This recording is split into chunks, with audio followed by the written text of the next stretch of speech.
Shalom, Ko Halal, Yahawah, Yahawashi, Bahasham, Qadash.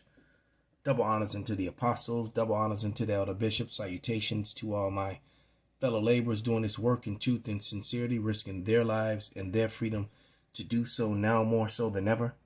To the scattered elect that are scattered around the four corners of the earth, that be like unto the speckled bird, the Israelite foreigners among the heathens that look like the heathens. And to the Aquath that are listening and learning, to you, I say Shalom. This is your brother Malcolm from the branch of the Great Millstone here in Chicago, coming at you another lesson in truth. And I'm going to get on a topic that's being talked about a lot among the prophets, among the apostles, and among the men of the Lord. And that's about how the wicked will not understand. All right. And that these Christians, and a lot of these Christians are very wicked, but they're not the wicked. So you don't even understand that. You know, the wicked is actually Esau, Edom. But we're just going to point out how the scholars, all right, teach a different doctrine from Christianity. And then if you really read, you know, you'll see that the prophets line up mostly with what the scholars say. Because you'll just find, and I just find it funny, I'm on the Zondervan's Compact Dictionary Bible, Babylon from Timbuktu popped up, and it's also the Apocrypha, which some Christians try to deny. Even though there are, I have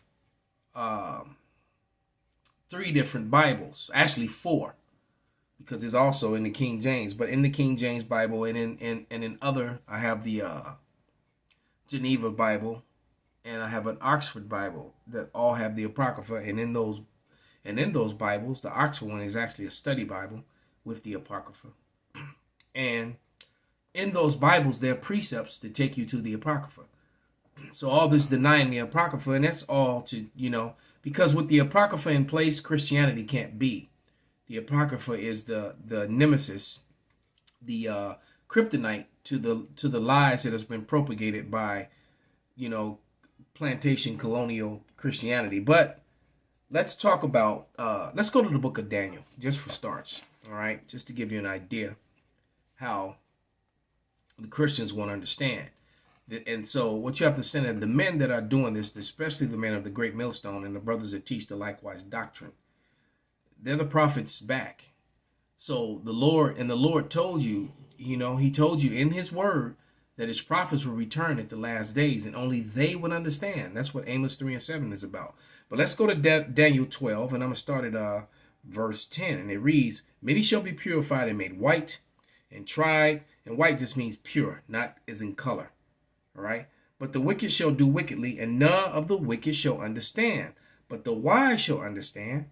And from time to time daily sacrifice shall be taken away, an abomination that maketh desolate set up, and there shall be 1,290 days. Blessed is he that waiteth, and come to the 3,105 and 30 days.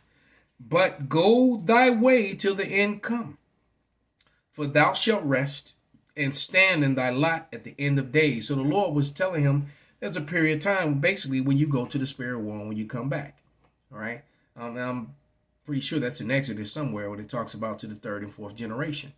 Every 3rd to 4th generation, we come back. We regenerate. And you regenerate in your lot. You're not going to be a 2/3 one life and then be a 1/3 the next life. You're not going to be Japhet one life and then be Shem the next life. That's not how it works. Right? You come back in your lot. All right? You're going to do exactly what you did. That's why history repeats itself. The same people come back and then they repeat the same things that they did in the ancient times. All right? Let's go to Ezekiel, to the book of Ezekiel.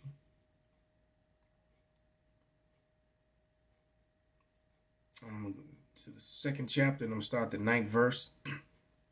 And it reads, "And when I looked, and behold, and a hand was set upon me, and lo, a roll and a book was written," speaking about the Bible, all right? "And he spread it before me, and in it was written, within and without, and there was written therein, lamentations, mourning, and woe." All right. Lamentations means suffering. Woe means suffering, death, destruction. That's what the Bible is about. All right? It's not just some happy book. It's full of dark sayings. All right? Dark sayings, lamentation, and woe. All right? And the men of the Lord are going to bring it out, both the bitter and with the sweet. Okay? As a matter of fact, let's go to Revelation. Because it's beautiful once you wake up, but then it's bitter. All right? This is Revelation 10. And I'm going to start at the 10th verse. And it reads, "And I took the little book out of the angel's hand." See, this is matching right up to Ezekiel. All right? "And ate it," meaning he read it. All right? He consumed it. "And it was in my mouth sweet as honey. But as soon as I had eaten it," because he didn't physically eat it, and Christians will say that he did. All right? See, they don't understand when things are is a metaphor, or or when it's not. Okay? And it said, "And as I had eaten it, my belly was bitter. And he said unto me, Thou must prophesy again before many nations and tongues and kings." This was an angel talking to John. John the Revelator was given this revelation to write the book of Revelation of the things that would happen in the last days. And then he was told that John died on the island of Patmos, an old man. All right? He never left the island of Patmos. He died there. There's no record of John going to another part of the world. And what's the uttermost part of the world? Many nations, all right? Here in America. And when we prophesy, I've seen my own channel in like several different languages. I've seen it in Chinese and Arabic and Czechoslovakian and Russian, all right, and Korean and Japanese. All right, so we're prophesying to the world, the men of the Lord. All right. But I'm going to read it again. "And he said unto me, Thou must prophesy again before many peoples and nations and tongues and kings." All right. So he prophesied. John is back now. All right. John is among the men of the Lord doing the work of the Lord, and the wicked, they do not understand. They scoff at this. So when we say that because they made all these scoffing videos because the elder apostle Tahar said that we know more than the prophets. Well, we are the prophets. This show you how beautiful, how the majesty and power of Yahawah, that he would have us write down messages that we had no clue what we were writing down, only to give us the understanding of it at the end of days. He said he will call forth the apostles last. So the end has to come. So the apostles have to be here. Everyone, even the wacky tacky Christians, will agree that that we're in the end of days. They'll agree with that much. Okay. So now that we've got that out of the way, let me close this door.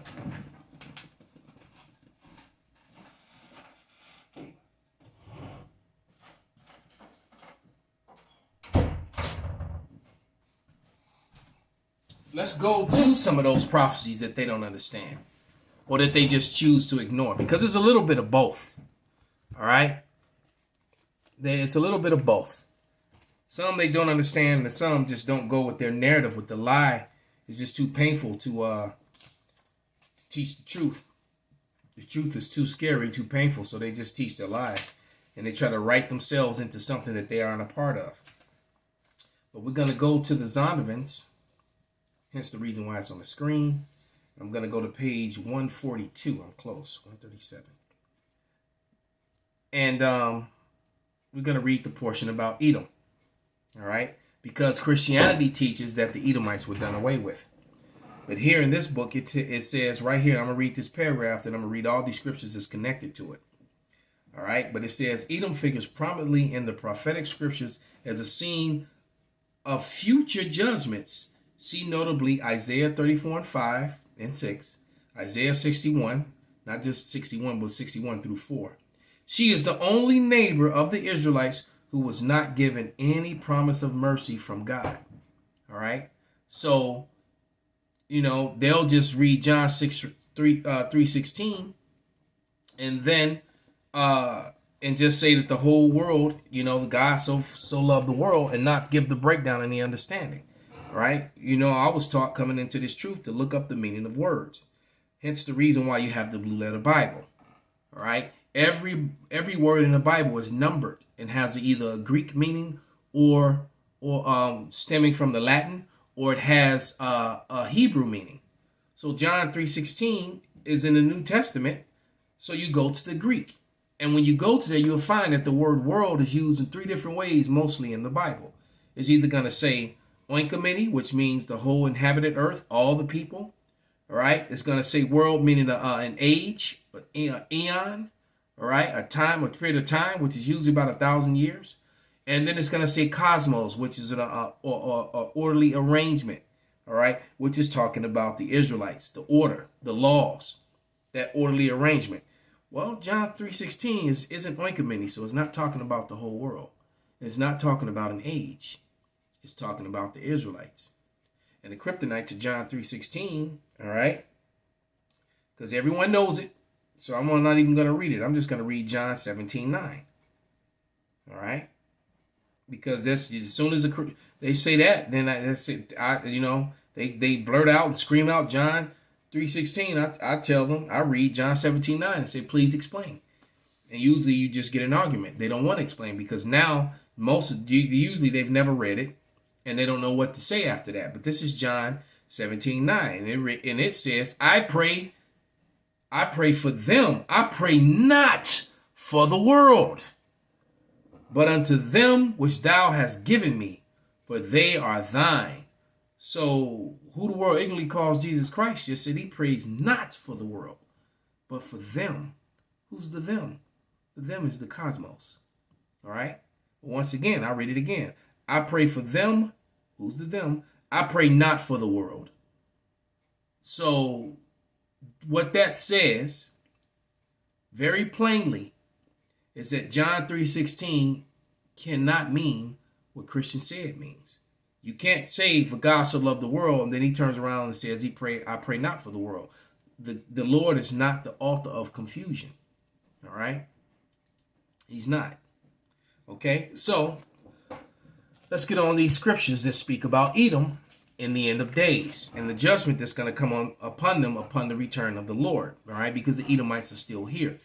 The earth is given into their hands. The Edomites are the wicked. So, who's been controlling the earth? All right? Since 1492, since the rebirth, which proves there was a break in their rulership. So they had to rise up again. They had to rebuild the desolate places. All right. That will be Esau, Edom. Job 9:24. And it's amazing, and that which says the earth is given into the hand of the wicked, they covered the faces of the judges thereof. They covered up the true judges and put their faces up. That's why you have, false images of the Lord and of the Israelites and imposters in the land of Israel and all this other stuff. The imposters is the kings of Europe. Imposters is the actual inhabitants of Europe. The inhabitants of Europe were melanated dark people, all right? Black people, if you would, a different race. Yeah, because everybody so-called black they're all skin folk ain't the same folk. That's another lie that they told and mixed it with science. That's pseudoscience. But in these future prophecies, it talks about smoldering hatred between the Judeans and the Edomites. And it says, see Psalms 137 and 7. So let's read that. Let's read Psalms 137. And then it also has Ezekiel 25, 12 through 14. One of my favorite sets of scriptures. But let's go to Psalms 137. And start at verse 7 and read to the end. And it reads, remember, O Yahawah, the children of Edom in the day of Jerusalem, who said, raise it, even to the foundation thereof. So we know that the Edomites were there saying, burn it down, burn it down. That's what raise it means. All right. O daughter of Babylon, who art to be destroyed. So it just put the Edomites in Babylon. Most Bible scholars and most Bible people will say that America is Babylon. Most scholars will definitely agree with that. All right. So it just placed Edom in Babylon, the daughter of Babylon, not ancient Babylon. That's why you'll get some ignorant people say that the Edomites are Arabs. No, daughter of Babylon. All right. And it says, happy shall he be that rewarded thee as thou hast served us. Happy shall he be that taketh and dasheth thy little ones against the stones. That hasn't happened yet. Edomites, little ones, they're infants, and their small ones are going to get dashed against the stones. The same is, and the Lord said, happy shall he be. That's some of those dark sayings, that lamentation and woe. When you're going to snatch Edomite babies by their feet and sling them head first into the walls so their heads explode and their brains fly all over the place. That's what the scripture said. Not me. This is in the Bible. All right? But that clearly hasn't happened yet. That is a future prophecy. Okay? The scholars say that they're future prophecies. Let's go to Isaiah 25. And they keep pushing that lie that the Edomites are done away with because Edom doesn't want to pay for what they've done. All right? And they definitely don't want to let their people know that they're Edom. But that's kind of like, it's too late, because I would probably say probably a good portion of them have heard this. Majority of them. Some know it, or the many of them do know it, especially the elites, the very well educated ones. It's the ones that they blinded with, with the science of, remember that song, Blinded Me with Science? Pseudoscience and religion is a part of that. But those that don't know, they're going to learn. But this is Ezekiel 25:12, and it reads, thus saith the Lord power, because that Edom have dealt against the house of Judah by taking vengeance, and have greatly offended and revenged himself upon them. Therefore thus saith the Lord power, I will also stretch out my hand upon Edom, and will cut off man and beast from it, and I will make it most desolate from Teman and to Dedan. And they of Dedan shall fall by the sword. And I will lay my vengeance upon Edom by the hand of my people Israel. And they shall do in Edom according to my anger and according to my fury, and they shall know my vengeance, saith the Lord. And then you have people, these wacky-tacky Christians, who don't want to acknowledge the Apocrypha, but then try to use the Apocrypha to say that Edom was done away with. All right? And that's a lie, because when the Apocrypha, when the events that were taking place in the Apocrypha was the southern kingdom only, the northern kingdom wasn't there. It said by the hand of my people Israel. It didn't say the kingdom of Judah. So it wasn't just Judah, Benjamin, and the remnant of Levi that did this. This is going to be all of Israel that's going to put Edom to an end with great slaughter. All right? That's prophecy that has not happened yet. That would mean that everybody that's in the land of Israel would have to be all 12 tribes, and then Edom would have been done away with, and there would be evidence of that. You can't exterminate a billion people off the earth, and there'd be no bones, no skeletons, no, nothing. If that had happened, there would be books and movies and, and all kinds of stuff about it, but it hasn't happened. Okay? So what's the next scripture that they said, future prophecies? They mentioned Isaiah 34, 5 and 6, and then Isaiah 63. So let's get those. Let's go to Isaiah.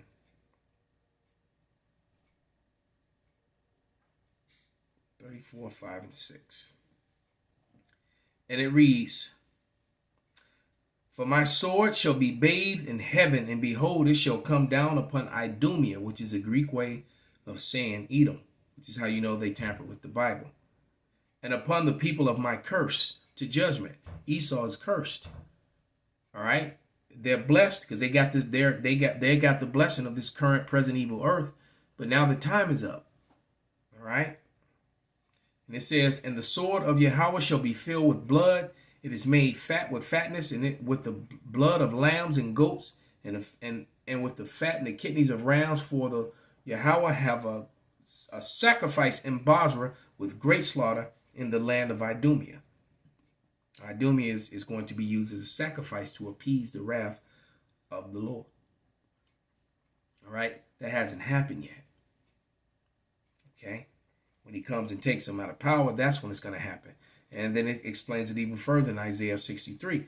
Because in Isaiah 63, it clearly tells you that who the world ignorantly and fraudulently called Jesus Christ is coming back to a world that is ruled by the Edomites. The Edomites are in rulership. All right. And this is a prophecy of the Lord's return. So the Christians have lied, trying to hide who they are. All right. That much we do understand.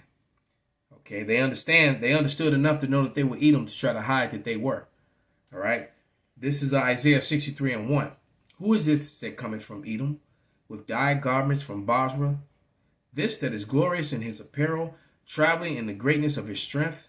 I that speak in righteousness, mighty to save. Wherefore art thou red in thine apparel, and thy garments like him that treadeth the wine fat? I have trodden the winepress alone, and of the people there was none with me. For I would tread them in my anger, and trample them in my fury. And their blood shall be sprinkled upon my garments, and I will stain my raiment. For the day of vengeance is in mine heart, and the year of my redeemed is come. The Lord is going to redeem his true children, the Negro, Latinos, Native Americans, and the scattered of our people among the other nations. All right. He's going to draw people out of those nations where they're scattered to. All right. And then he's going to annihilate the Edomites. And that time is close at hand. So with that, I'm going to give all praises, Lord, and honor unto Yahawah, Bahasham, Yahawashi, Bahasham, Qadash, YAHAWADAH, Kwam Yasharala, Shalom.